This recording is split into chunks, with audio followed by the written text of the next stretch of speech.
Friends नमस्कार, एक बार फिर से स्वागत है। फ्रेंड्स पिछले 4-5 दिनों से मैं कुछ वीडियो नहीं बना पाया। उसका कारण था कि मैं आउट ऑफ सिटी था, लेकिन मैं कोशिश कर रहा था कि मैसेज के जरिए आपको अपडेट मिलता रहे। फ्रेंड्स 27, 28, 26, 27, 28, 29 यानी कि 2 दिन बैंक छुट्टी, फिर 2 दिन बैंक स्ट्राइक। भारत बंद को बैंकर्स यूनियन ने भी सपोर्ट किया और स्ट्राइक था, यानी कि बैंकों की हड़ताल के कारण 28, 29 मार्च और 26, 27 छुट्टी, और ट्रेड यूनियंस ने इस हड़ताल का समर्थन किया था और इसके कारण हमारे बैंक्स बंद थे। State bank of India, PNB और इसके अलावा और भी bank, Canara bank, RBL, union bank ने भी कहा था कि उनकी सेवाओं पर असर पड़ेगा। और ये हड़ताल की झलकियां भी आ रही हैं। हर जगह से लोग स्ट्राइक के अपने वीडियो, अपने जो भी डिमांस्ट्रेट कर रहे हैं उसका शेयर कर रहे हैं। लेकिन फ्रेंड्स, और इस बारे में all India bank employees association ने एक बयान में भी कहा कि हमने बैंकिंग क्षेत्रों की मांगों पर जोर देते हुए इस आंदोलन का समर्थन देने का ऐलान किया है। यूनियन का महासचिव सीएच वेंकटचलम ने कहा कि हमारी मांग है कि बैंकों का प्राइवेटाइजेशन बंद किया जाए और सरकारी बैंकों को मजबूत किया जाए। बैंक लोन की वसूली के लिए सिस्टम तैयार करें, जमा ब्याज पर दर बढ़ाई जाए, ग्राहकों के लिए सर्विस चार्ज कम करने के साथ पुरानी पेंशन योजना बहाल किया जाए भी हमारी मांग में शामिल है। उनका दावा है कि सरकारी बैंक, निजी, विदेशी और सहकारी बैंक के कर्मचारी भी इस आह्वान के कारण हड़ताल में शामिल हुए। अब फ्रेंड्स, यहाँ 2 बातें क्लियर होना चाहिए। एक तो बैंकर्स ने स्ट्राइक किया, उनकी सैलरी कटेगी 2 दिन की, 28 और 29, और फिर 30, 31 बैंक का मार्च क्लोजिंग है और बैंकर्स बिजी होते हैं। और स्टेट बैंक के कर्मचारियों को भी तो काम करना होता है, जो 31 मार्च के गवर्नमेंट ट्रांजैक्शंस के। अब जो 4 दिन बैंक बंद हुआ उसमें सैलरी कटी, उस साथ में 30, 31 तारीख को जो बर्डन बैंकर्स पे आएगा वो भी एक सोचने वाली ही विषय है।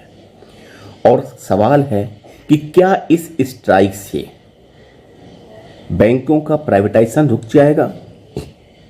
आपको लगता है कि क्या गवर्नमेंट इस बात पर ध्यान देगी कि बैंकों का प्राइवेटाइजेशन पोस्टपोन हो जाए या टल जाए, जैसा कि इंडियन बैंक, आईडीबीआई बैंक के बारे में पूरी तैयारियां हो चुकी हैं।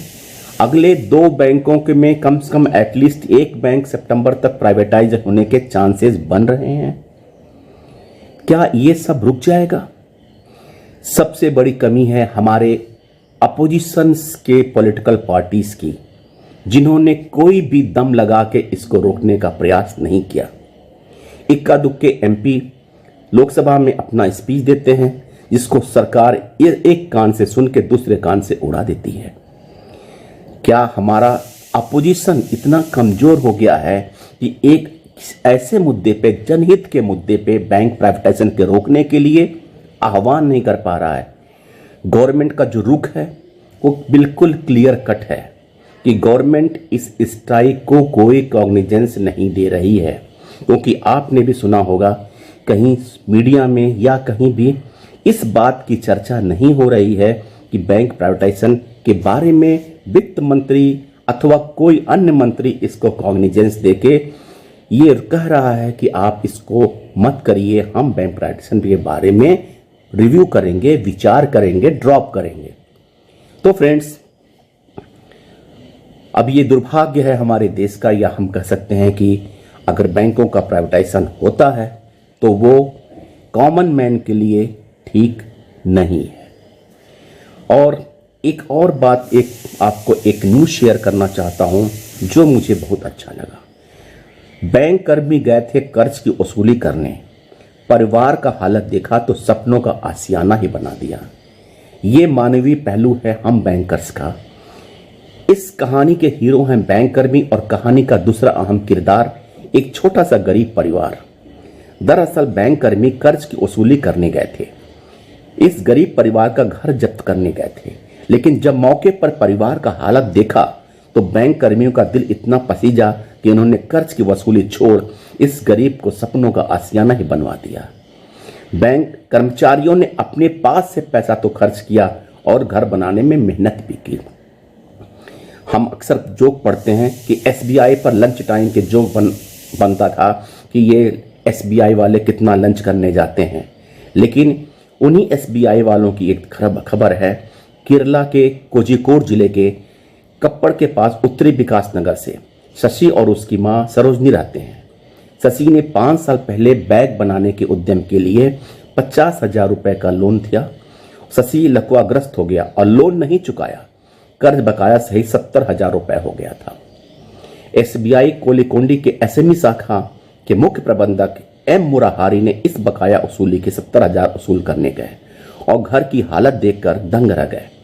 घर इतनी जर्जर हालत में पहुंच गया था कि कभी भी गिर सकता था। इन सब बातों को देखकर मुरारी के ऊपर बहुत असर हुआ और वो अपने साथियों से डिस्कस करने के बाद ये डिसाइड किया कि इसका कर्ज राइट ऑफ जरिए और जो पैसा बचता है वो सारे बैंकर्स मिलकर चुकाएंगे। और उन्होंने चुकाया और फिर उनके लिए जो उनका मकान था वो श्रमदान करके उस घर को ठीक किया ताकि शशि और उसके लकवाग्रस्त माँ उसमें रह सके। फ्रेंड्स, कहने का मतलब ये है कि अक्सर जब हम देखते हैं कि लोग कहते हैं कि हम कस्टमर सर्विस नहीं करते, हम लोगों के प्रति सख्त होते हैं, लेकिन एक ये ऐसा मानवीय पहलू है जो आपके हृदय को छू जाएगा कि एक बैंकर वसूली के लिए जाता है लेकिन उसका दिल पसीजता है और उस कस्टमर की मदद करता है, उस ग्राहक की मदद करता है जो वाकई में मजबूर है। तो फ्रेंड्स, हम बैंकर ऐसे ही हैं कि सब कुछ जानते हुए भी हम अब किसी की मदद करने में पीछे नहीं हटते हैं। थैंक यू फ्रेंड्स, नमस्कार। नए अपडेट के साथ फिर मिलते हैं, तब तक के लिए धन्यवाद।